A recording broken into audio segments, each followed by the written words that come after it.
Tony Brick Wilson, Navy aviator, F-35 test pilot. Thank you so much for joining me today. Tony, how did you get into being a pilot? Like, kind of walk me through your Reader's Digest version of your career up to this point. Yeah, absolutely, Ryan. My story is not all that uncommon for your typical pilot or aviator. Growing up, my grandfather had a love of aviation. We used to go to the airport as he and I, and spend time and just watch the planes and talk about them. And I grew up in South Florida, and at an early age, in the 70s, we took a school trip up to Kennedy Space Center. This was pre-space shuttle days, but the shuttle was well into development and getting ready to launch. And we came around the corner of a building, and they had a life-size model of the shuttle. And I can remember asking my teacher at the time, I'm like, how do I get to fly that? And she's like, well, you got to be one of the best test pilots in the world. And I'm like, well, I can do that. Not that I'm claiming to be one of the best test pilots in the world, far from it. But that was, between spending time with my grandfather over aviation and that particular moment in my life, it's really put me on the trajectory to pursue this career. What's the application process to become like a Navy aviator to go to, test pilot for Lockheed Martin? Like, how did that career open up? So the short answer is timing, timing, luck, and timing, right? But no, so again, much like a lot of pilots, naval aviators of my time frame, obviously influenced by the movie Top Gun.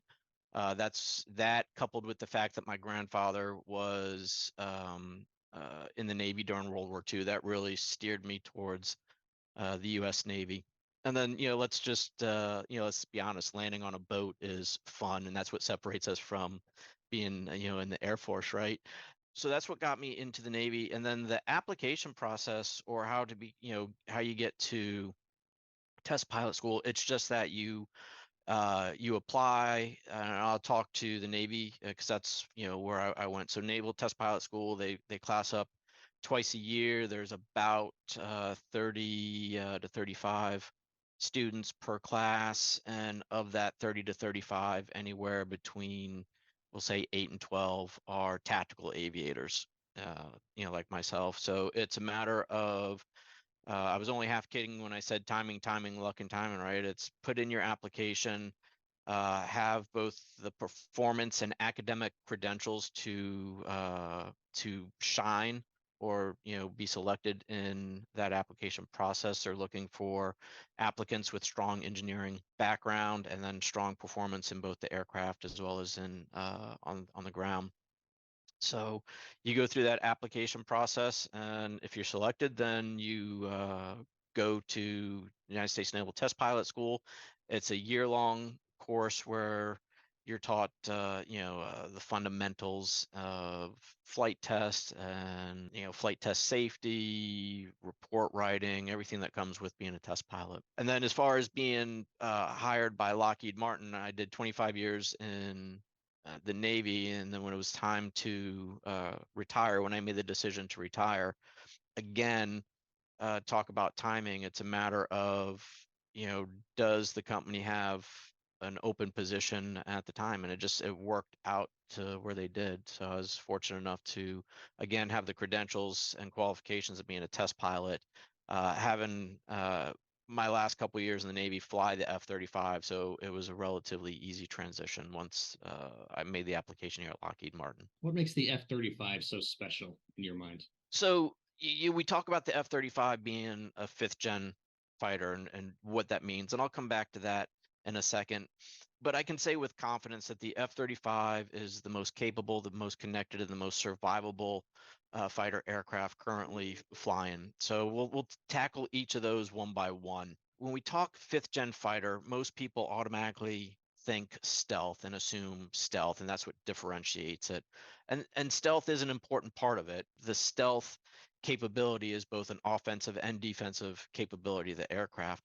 But the other thing that differentiates the F-35 other than stealth is what we call sensor fusion, right? So when we talk capabilities, I'll kind of compare and contrast what it was like flying a legacy F-18 versus what a pilot gets when they fly the F-35. So when I was an F-18 pilot flying over Iraq, I was as much a sensor operator as I was a pilot or tactician. And what I mean by that is I had to prioritize my radar and tell it where to look. I had to prioritize or control my targeting pod to direct it onto the targets. I had to look at multiple displays to build the tactical picture in my head, as well as listen to a lot of information coming in from off-board platforms, right? Whether it was other airborne platforms, troops on the ground, wherever. But there was a lot of information that was passed to me verbally that may or may not have been picked up by my sensors, or where I had to tell the sensors where to look. What sensor fusion brings to the pilot is it not only controls my sensors for me, becomes my sensor manager, but also optimizes those sensors for me. So I'm no longer need to be that sensor manager. I can really focus on being that tactician in the aircraft. Where the services are, realizing a huge return on this is the aviators are reaching tactical levels, higher tactical levels, much sooner in their career. So what used to take a naval aviators, we'll say 8 to 12 years to achieve to become a large force mission commander, have the capability to lead a large number of aircraft into a combat scenario. With the F-35 and the tools that it provides to the pilot, pilots are attaining that level in 2 to 4 years now. So the F-35 has a suite of sensors. It's got a radar, it's got an EW system, it's got a targeting pod. It's actually not a pod, it's built into the aircraft. And then what we call DAS, a succinct tactical picture of what's going on around the aircraft, both in the air and on the surface, with very little interaction from the pilot. So I'm able to fly. I've got the large area display, the glass display that we interact through, much like someone would interact with an iPad or an iPhone, to present the pilot all the tactical information that they need. Okay. Now, one of the other things when we talk about capabilities that the aircraft is fantastic at is, we talk about the first 3 steps, we'll call it the kill chain, find, fix, and track. Okay. So find, detect, right? So we detect a contact out there. Fix not only their location, but any sort of movement. And the other part of fix is to identify. Now, in legacy 4th gen aircraft, you may or may not have the capability to identify with a certain amount of certainty what's out there. With a single F-35 and the capability that it brings to the pilot, you can identify almost anything that's out there. And if I know what I'm going up against, then I can solve any tactical problem, right? Because I'm able to exploit on the weaknesses of whatever I'm going against, as well as capitalize on my strengths, right? Before flying the 4th gen aircraft, if you heard, a VID over the radio, that means visual identification, it gets any fighter pilot kind of wound up, because I'm like, okay, I'm going to the merge with something. I've got to go, visually ID this thing, and I may be going to something that's going to try and, shoot me before I get to it, right? Or, maybe it's a friendly. So it really increases the tension in the cockpit. So that's what we talk about when we say capability, right? And I've been talking about or most capable aircraft. Most connected, the F-35 has a series of data links that allows us to communicate F-35 to F-35, and then F-35 to any other platform that's in what we call the link, or link 16. It's a standard data link shared with most of our the Joint Tactical Force. Yeah, Joint Tactical Force, anyone who we're fighting with, right? Okay. So I've got the capability as an F-35 to take in all this information, process it via sensor fusion and then push that information back out, right? So just as a quick aside, when we talk about the F-35, again, much like when we talk about fifth gen, there's certain assumptions that come, well, it's a fighter. The F-35 is much more than just a fighter, okay? It's also a fantastic ISR platform, intelligence, surveillance, and reconnaissance, because it does have the capability to absorb all this information in and then push it back out. So when we talk about things like 21st century security, you can think about the F-35 being an airborne data node, okay? Because when we talk about interoperability and 21st century security, it's not just a matter of, interoperability between aircraft to aircraft, but having the capability to communicate and share information with every platform that's out there, whether we're talking space, airborne, surface, subsurface, or cyber, right? So when we talk about um, warfare in the 21st century context, it's as much about information dominance and information control as it is any sort of kinetic capability. So it's really important to understand that in addition to all this capability, the F-35 is an airborne data node, and it's those data links that allow us to do that. So like I was saying, we have the capability to bring all this information in and then push it out to whoever needs it via Link 16. But the other data link that we talk about is MATL. And what MATL is, it's an F-35 to F-35 data link. And I can't really talk too much about the capabilities that MATL brings because it's classified. Okay, but what I can tell you is that if an F-30, I've got a single F-35 airborne, it has a certain level of capability.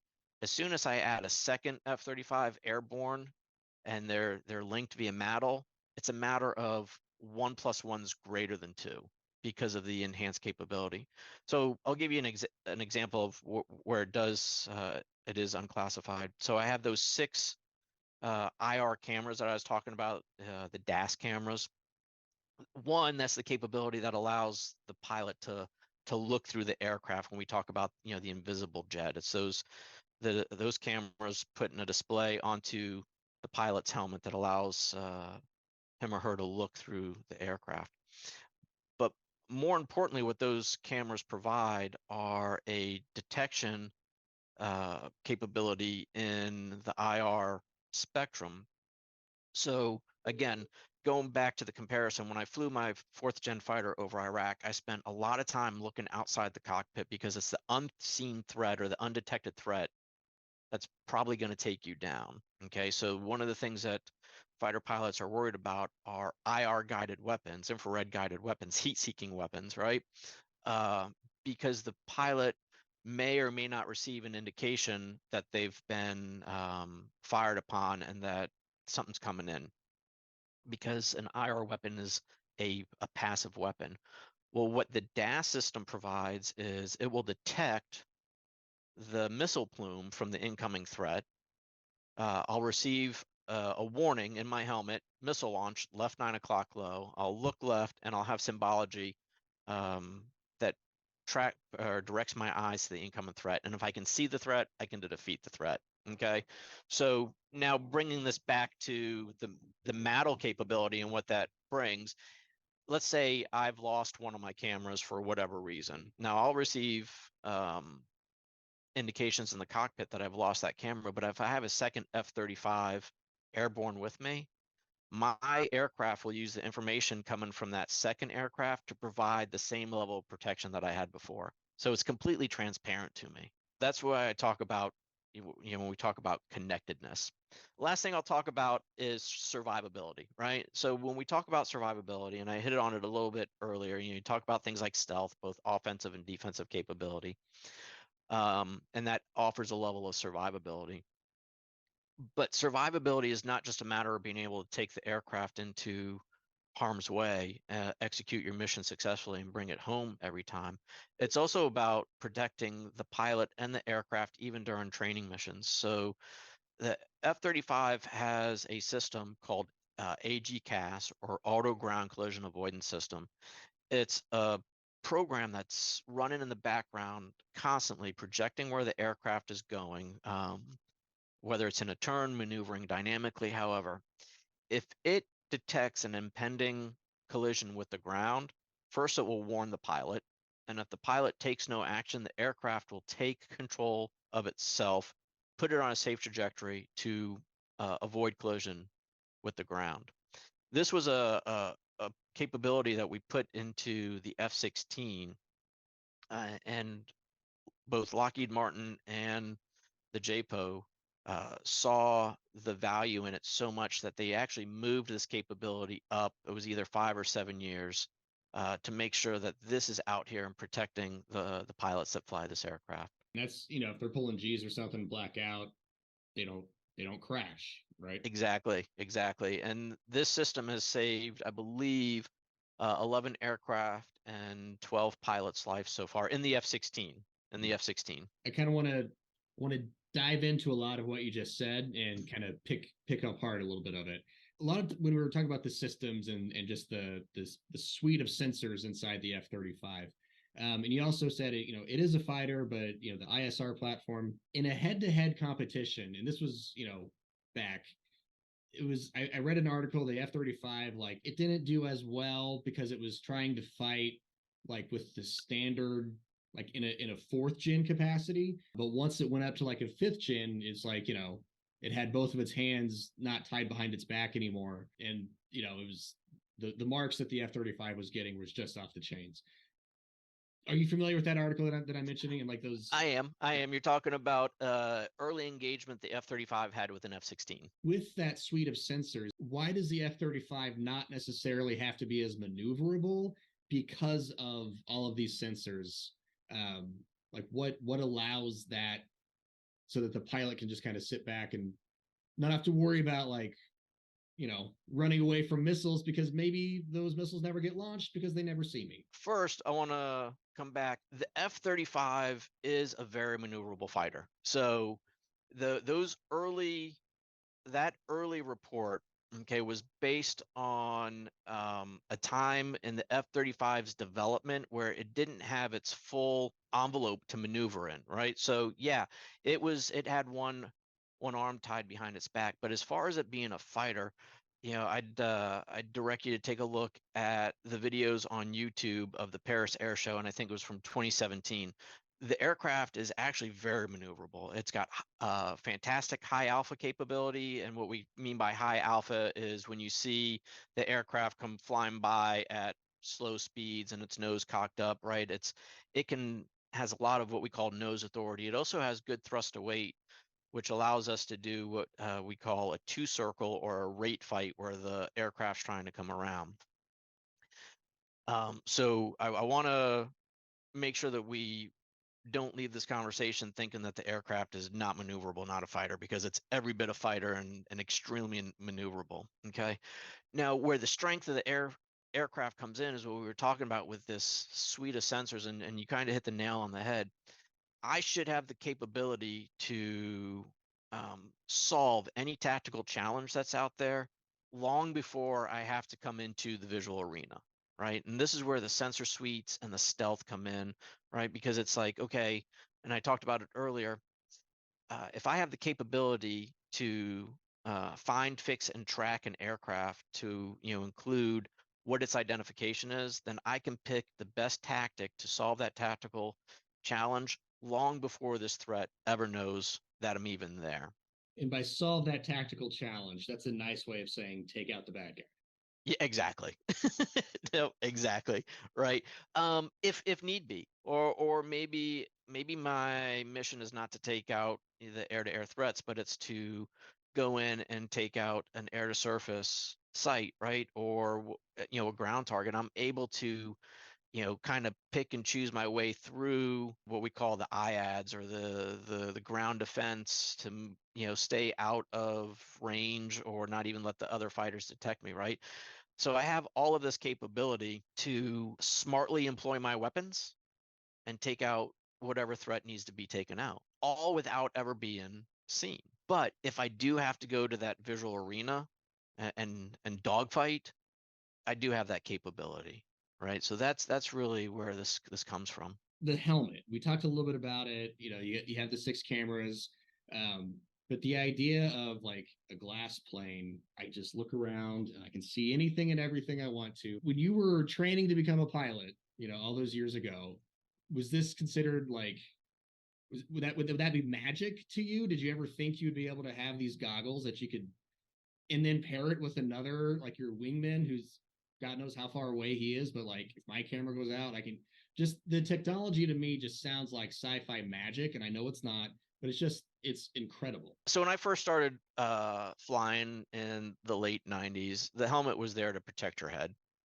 Not really anything more. And it was only during my time of flying fourth gen fighters did we start to develop helmet technology where you could uh, overlay symbology onto the pilot's eye, so that when I looked away from the HUD, I had some additional what we call cueing or symbology over friendly targets, or I shouldn't say targets, over friendlies, over threats, right, to help pick up those visuals from even greater distances, right?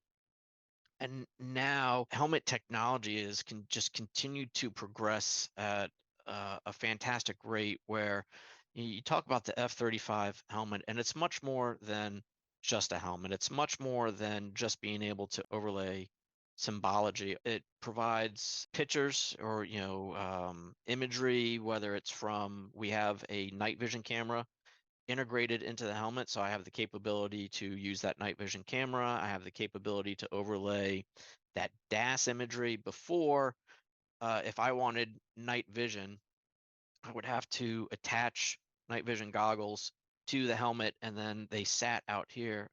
And I can tell you that in and of itself starts to take a toll on the pilot's body. I can remember when I was flying over Iraq, we were the night carrier. So I would do 7, 8, 9 hour missions with goggles. And I would get back, and the next morning, my neck was just really sore from having this weight and always carrying it. Now it's integrated into the helmet, so the fatigue on the pilot's head has gone away, and I've got the capability to choose whether or not I want to have the DAS camera or my night camera on just by hitting a switch on the stick. I don't even have to interact with the helmet. So, yeah, if you had asked me or told me when I first started flying about this helmet, I'd have been like, this is something out of Star Wars, dude. This is not, I'm never going to see it in my lifetime.